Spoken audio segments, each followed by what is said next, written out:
Hello, it's me, Recky, and welcome back for another military reaction. Well, we're gonna go back to Fat Electrician and check something most definitely cool because that's basically what you get over at Fat Electrician. And welcome back in a sunny day in Sweden, enjoying the sun, warm. Give it a like, give it a sub, and let's go. The video we're gonna watch is basically 27 minutes long. Its most comical invasion ever, how America captured Guam without landing a single shot. And Guam is a very small island. And I understand that they don't want to do anything about it. I mean, here comes the United States. Welcome. You want some food? That's what I would do if I was a Guamian. I don't know if that's the correct word for them.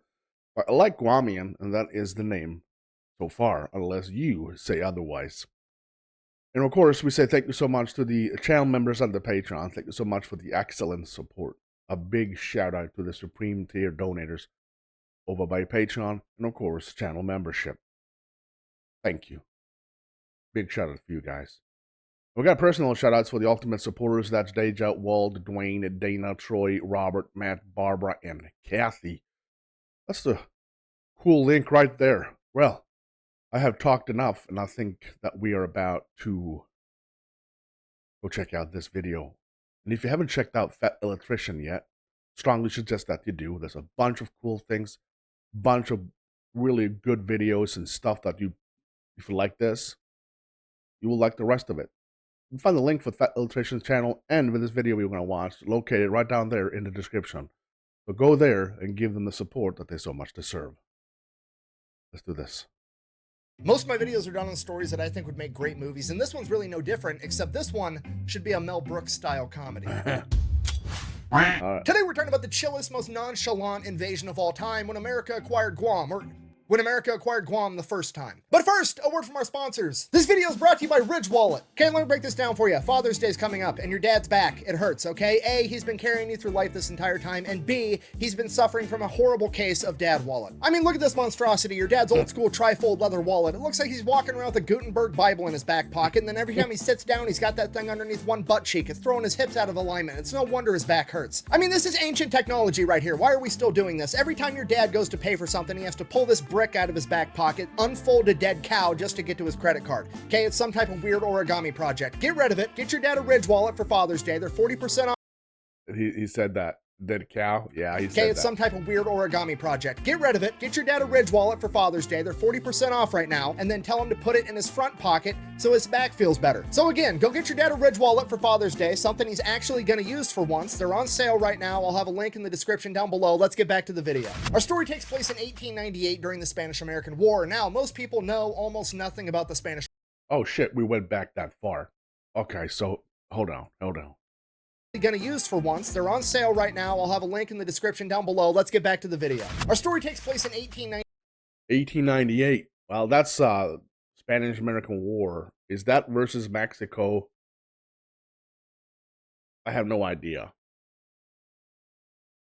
1898 during the Spanish-American War. Now, most people know almost nothing about the Spanish-American War, so real quick, oversimplified version of what's going on. America is basically the new kid on the block trying to establish itself as a world power, and the Spanish Empire has been struggling for a long time. And for the 3 years leading up to this, the Spanish colony of Cuba has been leading a revolution trying to kick out the Spanish. And America has been backing this revolution pretty much from the start for a couple of reasons. One, America at this point in time just doesn't like European colonial powers being anywhere near them whatsoever. And two, if they can beat up on the Spanish and make them kind of forfeit their empire, hopefully it'll create a power vacuum and America can fill that, thus becoming a world power. Because of that, America starts sending warships over to Cuba to protect American interests, aka they were probably giving a bunch of guns and ammo to the Cuban revolutionaries to fight off the Spanish. Then on February 15th, 1898, a US warship, the USS Maine, blows up inside the harbor in Havana, killing 268 American sailors and sinking to the ocean floor. Now, hold on. February 15th, 1898, a U.S.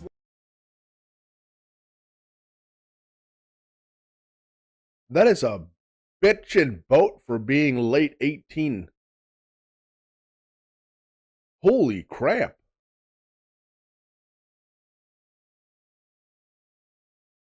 Wow. I thought I'm going to look at some kind of an ironclad or something like that. Or maybe that was into 1700. This is 18, late 1800s, almost early 1900s, and they were bitching with this one. Warship, the USS Maine, blows up inside the harbor in Havana, killing 268 American sailors and sinking to the ocean floor. Now, as we all know, this is like the biggest cardinal sin on the planet, fucking with America's boats. The problem is, we don't know who fucked with the boat, necessarily. So, the US government and the US media get together and they're like, well, if we don't actually know who did it, we're just gonna blame it on whoever is most convenient for us, that being the Spanish, because we want to go to war with them. So that's what they do. The US media pushes it out to the American people that the USS Maine was sunk by the Spanish. The American people are now pissed off, and now America declares war on Spain. Now, to be completely fair, the sinking of the USS Maine is still controversial. Yeah, but is there any proof of it? America declares war on Spain. Now, to be completely fair, the sinking of the USS Maine is still controversial to this day. It has been investigated and studied and theorized to death at this point. I think the Spanish government, the American government did investigations right after it happened. The American government then did another investigation like 10 years later. Then they did another investigation in the 1970s. And then National Geographic's done an investigation. And it all comes down to nobody actually knows what happened, but there's two going theories. Theory number one, and the one that I believe. Okay, I'm going to say, okay. Theory number one is definitely something malfunction inside the ship, all right? There's something go boom that shouldn't go boom inside the boat or ship. All right, sorry, not boat, ship. The second theory is that the Spanish actually did this and they said, no, it's not us. Believe in the most is that it was an internal explosion, meaning that it was more than likely an accident, and the American government just took advantage of the accident as an excuse to enter the war. So why do I believe that? Well, it's Occam's razor. The simplest answer is probably the correct answer. Yeah, the USS Maine is a coal-burning ship. Coal is combustible, and it emits methane, which is a flammable gas, and it's also full of black powder to be able to shoot the guns, and it's parked inside of a port of a country that is world-renowned for its cigars, okay? It's probably one big accident, and the crew fucked up, blew it up. Now, theory number two, and this is where all the conspiracy theories come in, it was an external explosion, meaning that it had to have been an underwater mine, meaning that somebody had to have deliberately blown up the USS Maine. Now, there's three parties involved, and it would have had to have been one of those three, obviously, right? It A, was Spain blowing up an American ship for supporting the Cuban Revolution. It B, was the Cubans knowing that America would assume that it was Spain so that America would join in and help them in the revolution. Or C, it was America blowing up its own ship in a false flag operation to have an excuse to enter the Spanish-American War. Hold on. Sacrifice over 200 men for that? Now, out of those three, obviously, A, the Spanish did it, is what the American government went with at the time, you know, so they could enter the war because they wanted to, basically using it as an excuse, or maybe they actually thought that, who knows. B, nobody actually really believes the Cubans did it, that's just, I don't know, like an offshoot theory. C, that America launched a false flag operation is a very trendy conspiracy theory that all kinds of people, including history teachers that I have had, have went out and said. Now, I want to be very clear about this. There's zero fucking evidence to support this theory. That's absolutely none. That's not true because it's actually the Cuban government's official stance that America did blow up the USS Maine, and even the statue in Havana honoring the USS Maine says that the crew were victims to imperialist greed. Yeah, and the Cuban government has no evidence to back that up, meaning that it's just an opinion. And guess what? I don't give a flying fuck about the opinion of the communist government of Cuba. And neither should anybody else, because when you have over 1 million people that flee your country by any means necessary, and I mean any means necessary, they're making their own boats. There's people that are hang gliding all the way to Florida. When you have people willing to do that to get away from your government policies, maybe, just maybe, you have bad ideas. I mean, literally hundreds of thousands of people have left. Holy shit, over 460,000 Cubans have arrived in the U.S. or applied for asylum in Mexico in the last 2 years, the equivalent of emptying 2 of the archipelago's 15 provinces. So Mayabeque, or Isla de la Juventud is actually empty. Well, it should be, yeah. And this was 2000, holy crap, 2000, was it 14? In a singular 2022. year to go to Florida. Okay, Florida has more Cuban refugees than Wyoming has people. Ugh, you're so stupid. If you would open a book once in a while, maybe you would know that Cuba is a communist utopia. They have free healthcare and a 99% literacy rate. Buh. Oh, so you're telling me all the smart, healthy people that were in Cuba looked around and said, yeah, fuck this, I'm moving to Florida? Maybe they were onto something. Okay, look, all I'm saying is I've never once heard of a Cuban refugee making it all the way to America and then getting told by some communist college student with skittle-colored hair, oh, hey, but you know how to read and there's free healthcare over there. And they're like, oh, fuck, you're right, I should go back. That's never happened. Well, the only reason that Cuba doesn't do that great is because America has an embargo on them. Buh! An embargo just means that America doesn't trade with you, okay? America's one nation, Cuba's one nation. There's 195 of them on the planet. Try doing business with one of the other 193. Okay, look, all I'm saying is it's really hard to claim to be the superior way to run. I like how he feels like he is always has the need to defend himself, which is definitely one of the main thing in the world today. When you have an opinion and you read it from a book, and there's always someone with skittle colored hair telling you wrong. You're wrong. I just read it. It's in a book. It's there it's in text. No, you're wrong.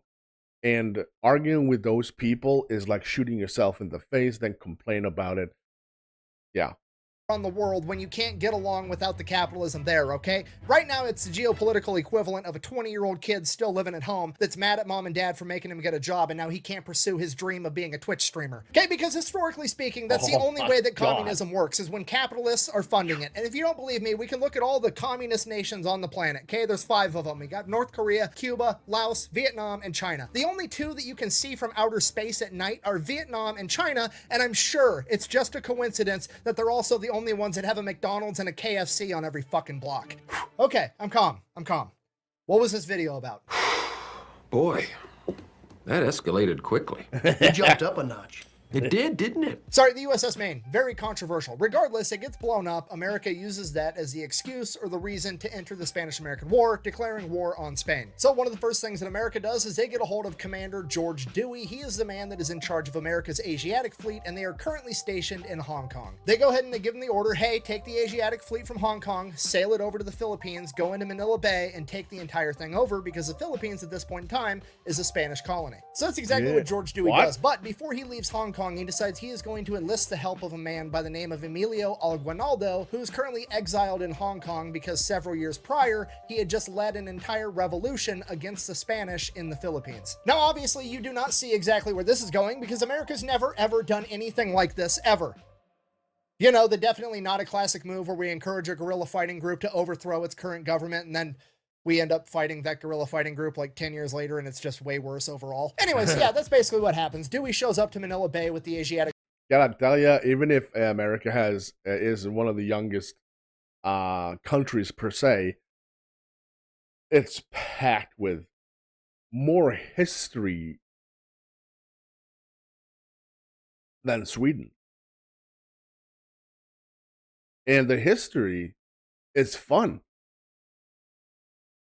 America's history are packed with cool stuff, like completely outrageous decisions that no one saw that that's not going to work.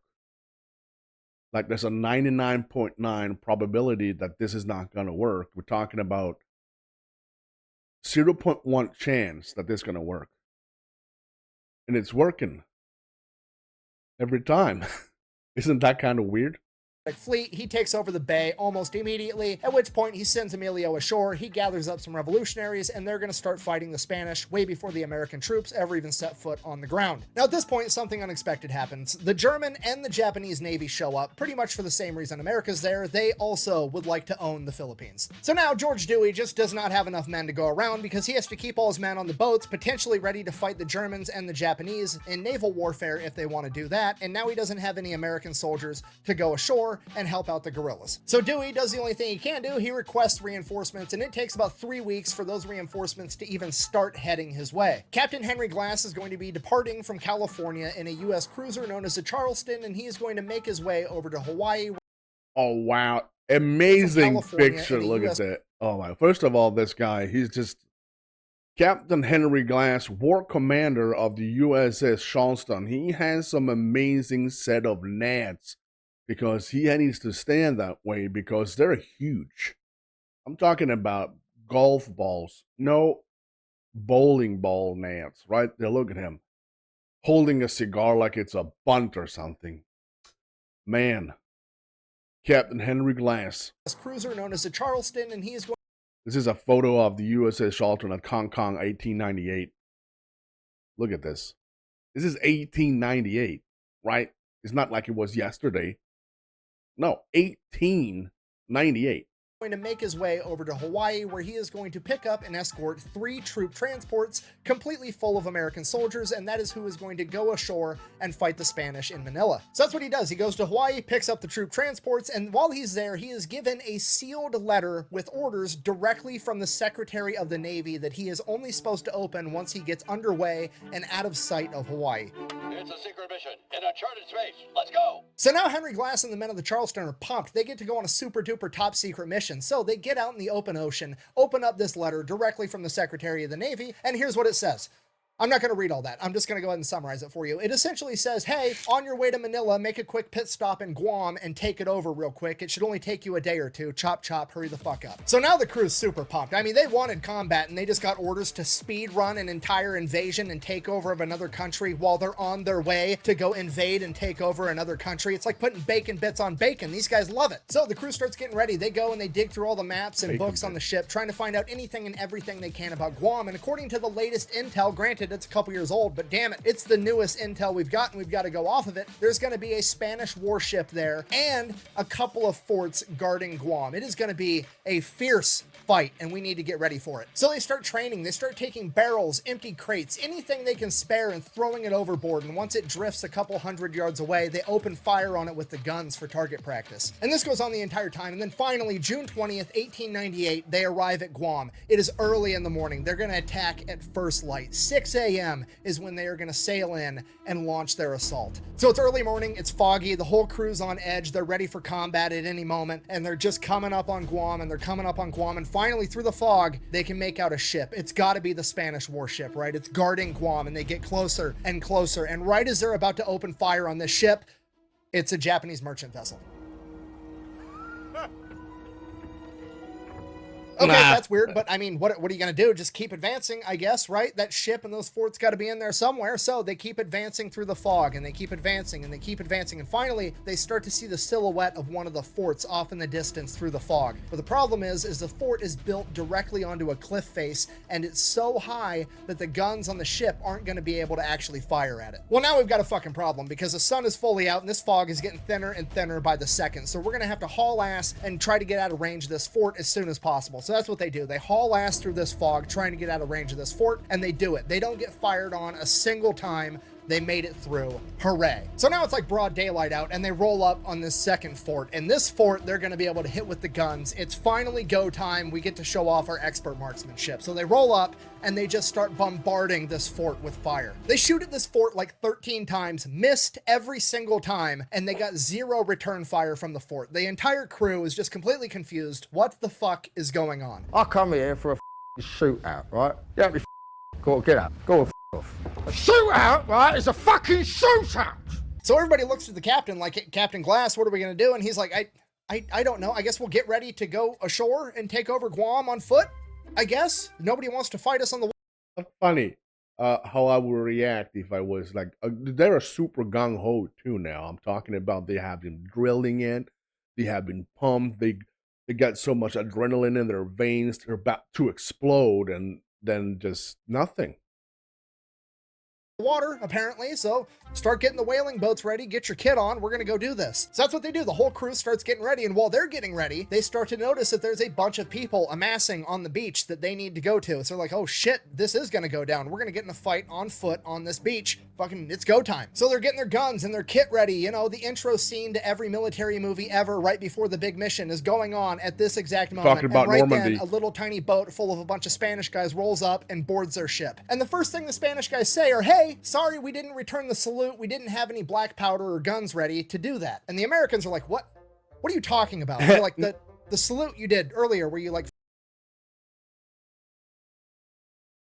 No, they didn't say that. Come on. They didn't. I'm calling bullcrap on that one. Guys say are, hey, sorry we didn't return the salute, we didn't have any black powder or guns ready to do that. And the Americans are like, what are you talking about? And they're like, the salute you did earlier where you like fired when you passed support, you know, to salute us as a courtesy. And the Americans are like, no, dude, we're at war with one another. We just can't fucking aim, apparently. Come to find out, apparently Spain had just neglected to inform Guam that they were in fact at war with America. And this is horrible for the Spanish at this point because, well, the boarding party was actually like the welcoming committee / customs. And more or less, they were just coming out to the American ship to apologize for not saluting and then make sure the Americans weren't about to bring any illegal contraband or diseases onto the island and let them know the rules of the land. And it ends up being a humongous issue for the Spanish in hindsight because this welcoming committee was pretty much comprised of almost all of the Spanish officials on the island. Like the entire Spanish government present was pretty much on that welcoming committee with the exception of the governor and the treasurer. And then there was like one other dude that wasn't part of the government, but he was the biggest merchant on the island.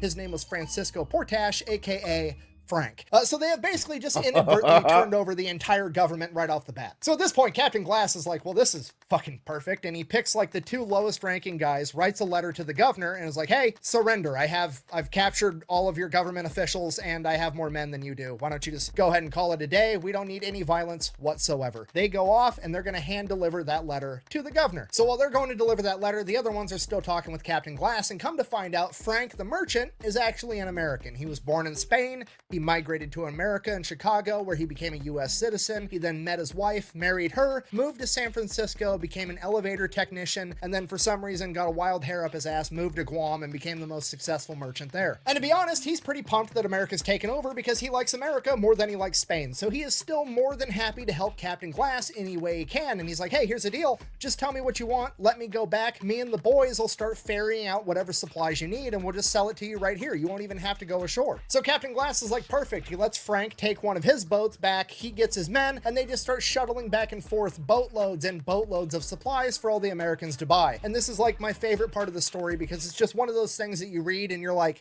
yep, that's too stupid to not be true. One of the Americans wrote in their journal, and I quote, Francisco's men sold fruit at astonishingly low prices. You could buy 3 bananas, 2 mangoes, and a pineapple for 1 cent, but one of the live monkeys cost 2 whole American dollars. It just goes to show you, war changes, but the men that fight it never do, because that's the most grunt shit I've ever heard in my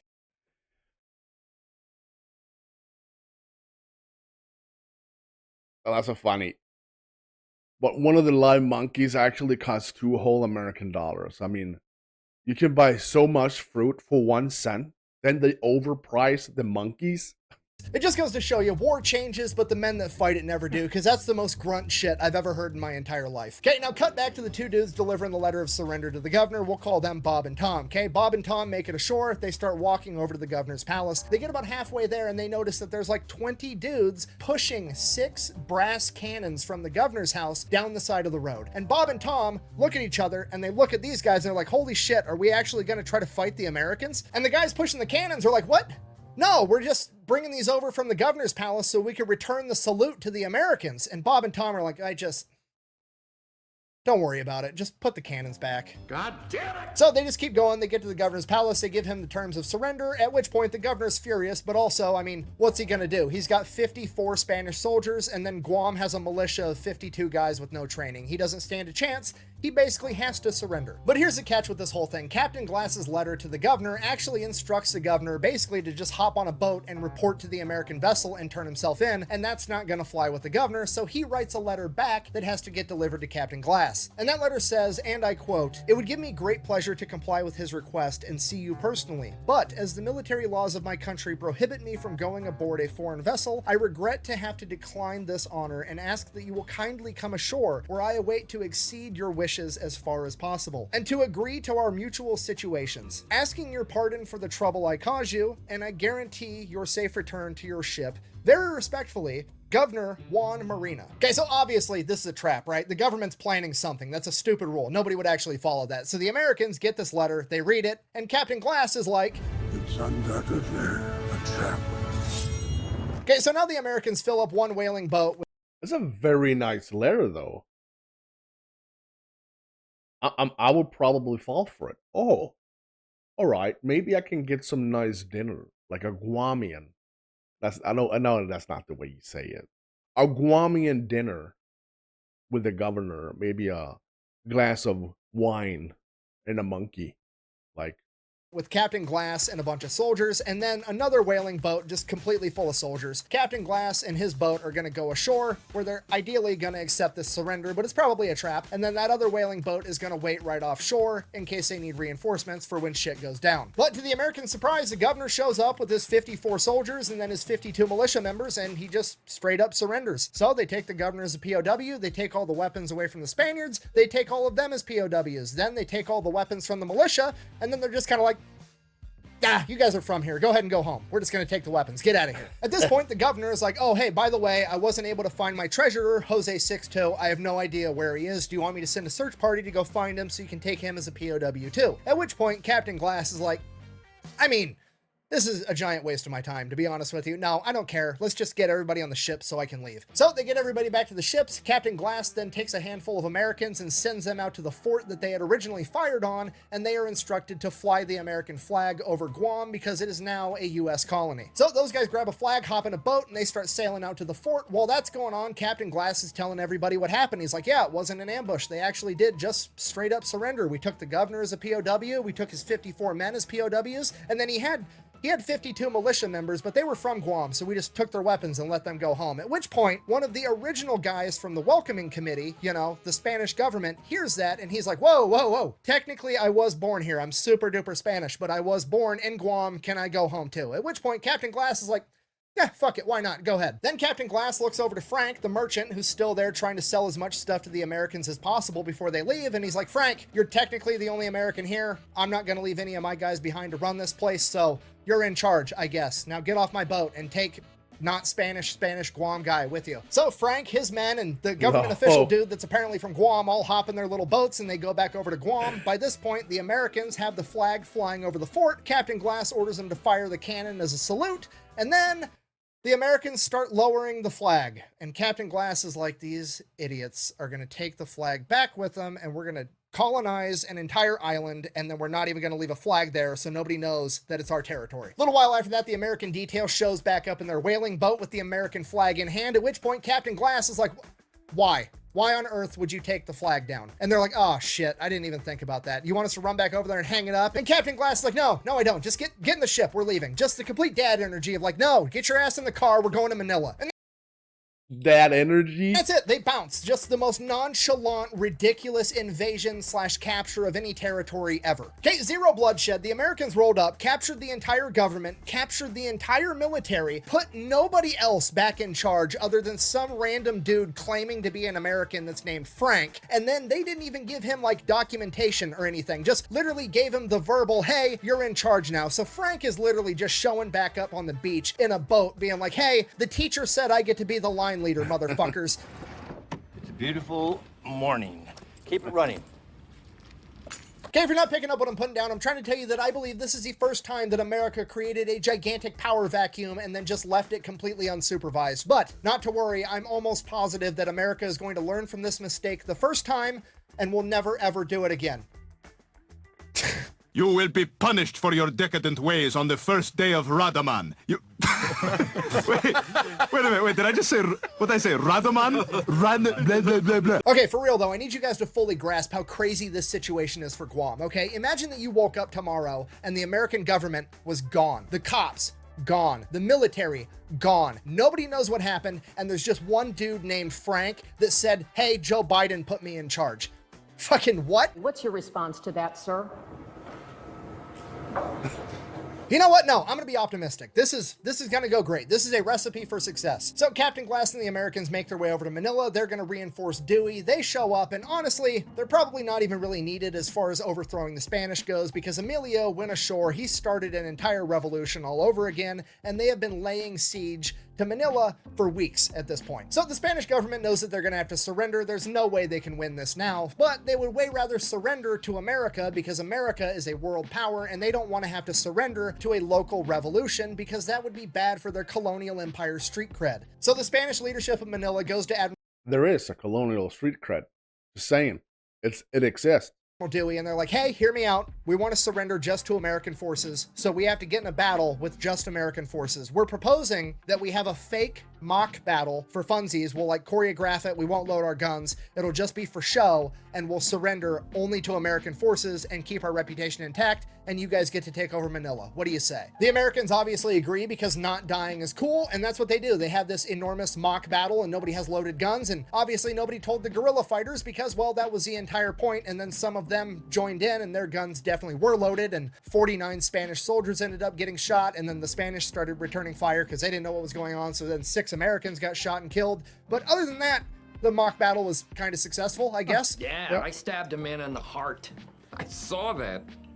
Brick killed a guy. Yeah, there were horses and a man on fire. So the Spanish surrendered, America takes over Manila, and the Spanish-American War would be concluded in December of 1898, and that would end with America now having Guam and Puerto Rico as colonies, and then they would also purchase the Philippines from the Spanish for $20 million. And needless to say, Emilio Aguinaldo, the Filipino revolutionary, is fucking furious, you know, by the whole lack of Filipino independence and whatnot. Understandably so. Which pretty much immediately leads into the Philippine-American War that started like a month later in February of 1899, and the whole thing is just a timeless American classic. America gets guerrillas to do the dirty work for them, guerrillas overthrow government, now America has to fight the same guerrillas. It's history repeats itself. Anyways, back to the main focal point of the story, Guam. Last time we heard about them was June 21st, 1898, when Henry Glass left. Nobody's been there since, okay? An American vessel finally pulls up on January 1st, 1899. And when the Americans got there, the island was literally on the brink of civil war. Like, they were standing there with guns ready to open fire on one another when they noticed the American vessel pulling up, and they decided to postpone till tomorrow. So the Americans show up and they start trying to figure out what's going on. Both sides of this seemingly about to break out civil war plead their case, and essentially when Frank showed back up to the beach and said, hey, I'm in charge now, some people didn't really give a fuck. Imagine that. And the one person that cared the least I don't want Frank as my leader.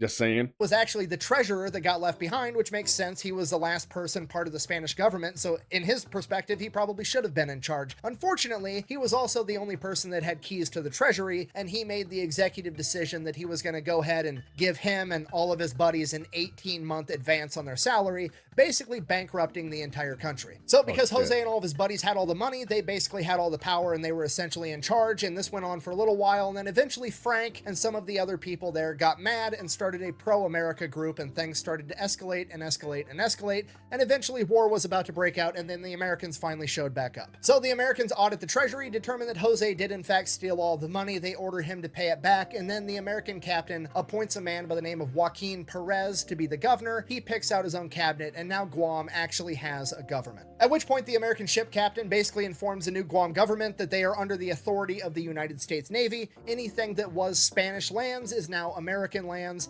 and other than that, here's your American flags, we're gonna fucking dip out. And then the Americans left again. They don't hear anything for a couple more months, then randomly another American ship shows up, but they go to check him out. He's just there to pick up coal. He picks up some coal, he leaves. Couple more months pass, nothing exciting happens, and then one day a Spanish military ship shows up, and this is where the pucker factor kicks in, because the Americans took all the weapons and the people of Guam can't defend themselves, so basically they're just gonna have to switch flags again. But to their surprise, the Spanish actually didn't want to try to take over Guam again. They were just there to pick up some of their military equipment, and they had permission from a U.S. Army general, at which point the new government of Guam goes, oh, that's unfortunate because we are directly under the authority of the U.S. Navy. I don't give a fuck about the U.S. Army. Get off my island. And that's it. They kick the Spanish off their island and don't let them take their stuff back. And then finally in August of 1899, another American ship shows up. The captain of that ship declares himself the military governor of Guam, and from that point forward, Guam is basically administered as if it were a U.S. warship. There is a captain in charge. He has a crew stationed with him there, earning it the nickname the USS Guam, and it would remain functioning in that fashion until 1941, when it was attacked by the Japanese during World War II, and then America would reclaim it in 1944, thus adding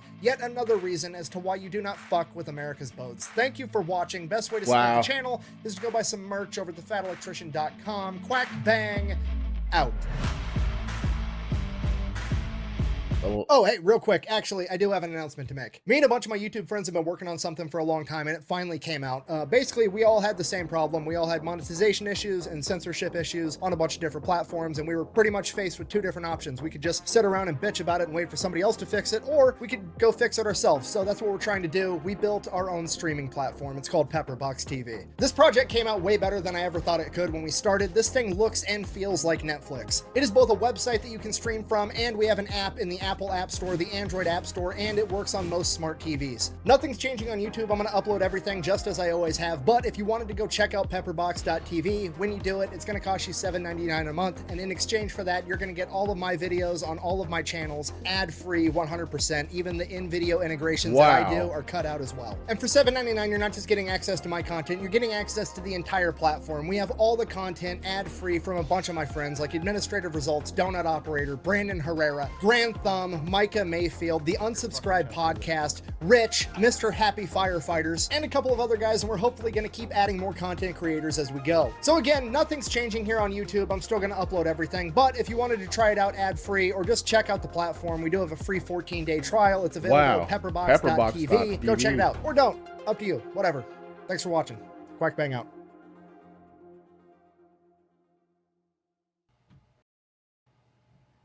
Need my drinking hat. It's Friday. I'm gonna check that out. Definitely. Well, this is one of those extreme American stories. I loved every second of this.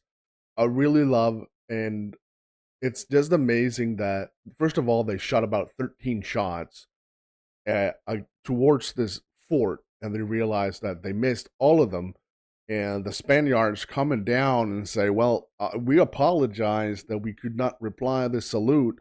And they said, so we were trying to bomb the crap out of you. Oh, yeah.